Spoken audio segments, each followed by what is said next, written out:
I'm Dr. Orion Taraban, and this is PsycHack's Better Living Through Psychology. And the topic of today's short talk is the truth about mental illness. So there are many things about mental illness that I think a lot of people don't understand. Dispelling all of those misconceptions is a tall order, but today I hope to knock off two of them. So if you're dealing with mental illness or you know someone who is, this is an episode for you. Let's get to it. The first is one of psychiatry's dirty little secrets.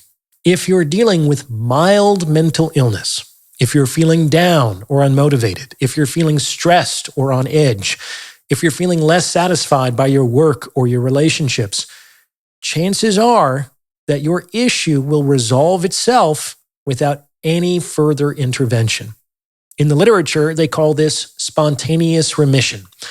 According to the research, the majority of mild mental illness will spontaneously remit in 6 to 12 months, regardless of whether you talk to a therapist or start psychiatric medication or really do anything at all.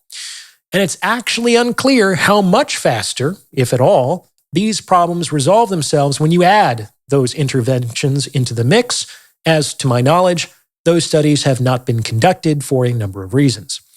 So that's misconception number one. Most minor issues tend to go away on their own. On the other hand, that's not necessarily true for moderate to severe mental illness. Not only may these problems not resolve themselves, but they may in fact worsen over time if no change is enacted. This may not sound like a very positive message. It gets positive near the end, but at the beginning, not so much, so you'll have to bear with me. But many moderate to severe mental illnesses might not be curable. There might not be some intervention or some combination of interventions that solve the problem once and for all. For better or worse, mental illness isn't like a physical infection where you can take a course of antibiotics and be done with the problem forever. Rather, mental illness might be more like a chronic disease that must be managed appropriately for the rest of your life. Consider a chronic disease like diabetes. There actually isn't a consensus on this, but many people believe that diabetes never goes away. Like, once people become diabetic, they remain diabetic for the rest of their lives. This can be a lot to process, which is often why folks are assigned counselors when they're first diagnosed. In any case, there is a wide spectrum of response when it comes to dealing with diabetes. Some do nothing. All things being equal, their conditions deteriorate over time and they suffer the consequences. Others do a complete 180. They change their lifestyles and alter their diets and regularly track their blood sugar levels and educate themselves on the factors that influence their insulin production, etc., etc. Now, people in this group can sometimes manage their diabetes so well that their relevant panels are indistinguishable from those who don't have diabetes. They might remain diabetic their entire lives, but they don't ever really come into contact with the diabetes per se. This is because the disease is managed so well that it becomes functionally invisible.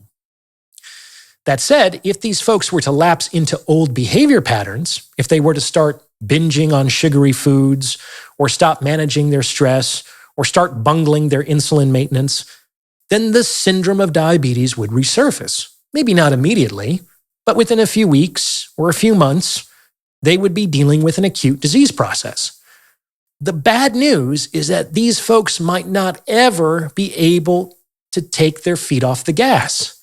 They kind of have to keep doing the good things and not doing the bad things forever, or suffer the consequences.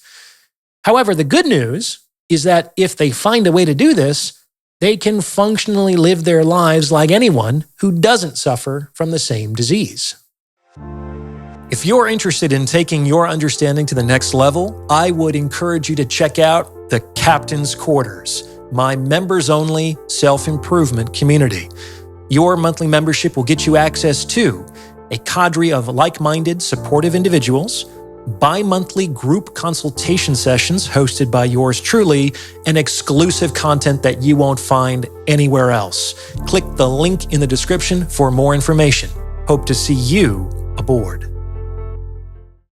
Now, this isn't just supported by the literature, it's backed up by my own personal experience as well. Like someone might consider himself a diabetic, I consider myself a depressive. I struggled with severe depression for many years, mostly in my teens and 20s, and I'm very happy to report that I haven't been depressed for a very long time. Knock on wood. That said, I don't think I'm out of the woods. In fact, I've come to accept that there is a tendency, a vulnerability to depression that lives inside of me and might not ever go away for as long as I live. Hence, I consider myself a depressive.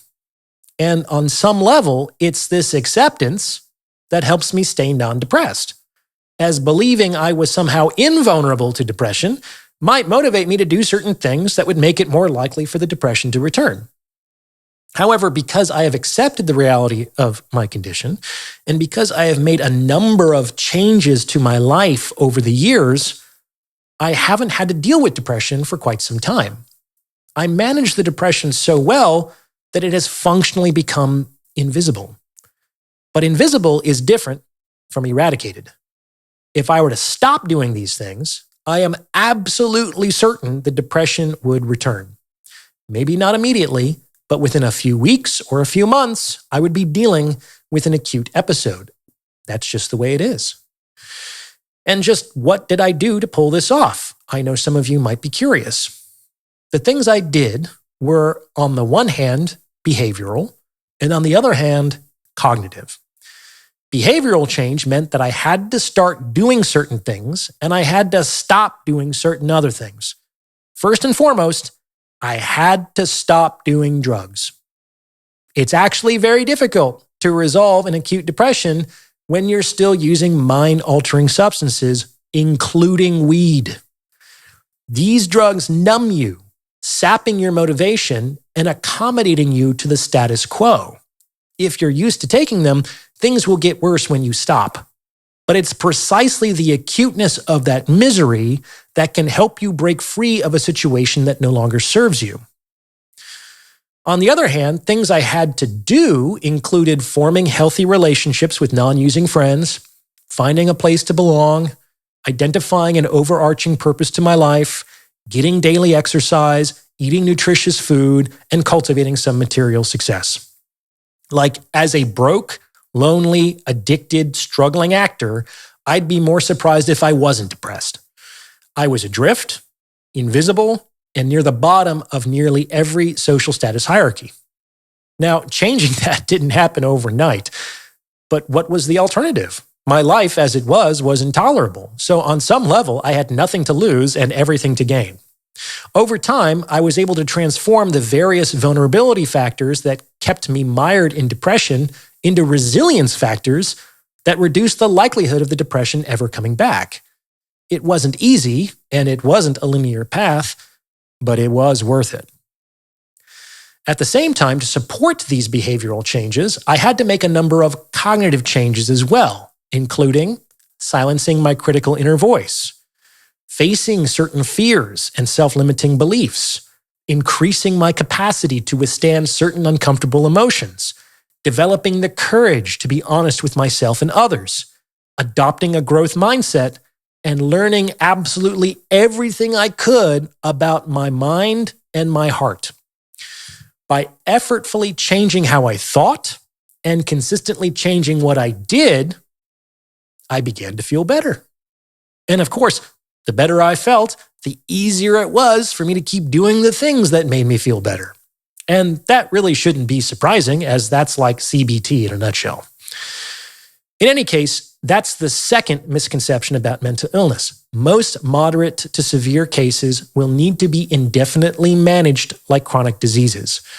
However, once you get the hang of this management, the illness becomes functionally invisible and you can go through life like any other person. What do you think? Does this fit with your own experience? Let me know in the comments below. And please send this episode to someone who you think might benefit from its message, as it's word of mouth referrals like this that really help to make the channel grow. Anyone looking to join my free weekly newsletter or book a paid consultation can do so on my website. There's also my book, The Value of Others, and my member community, The Captain's Quarters. The links to everything are in the description below. Check them out. A lot of great resources there.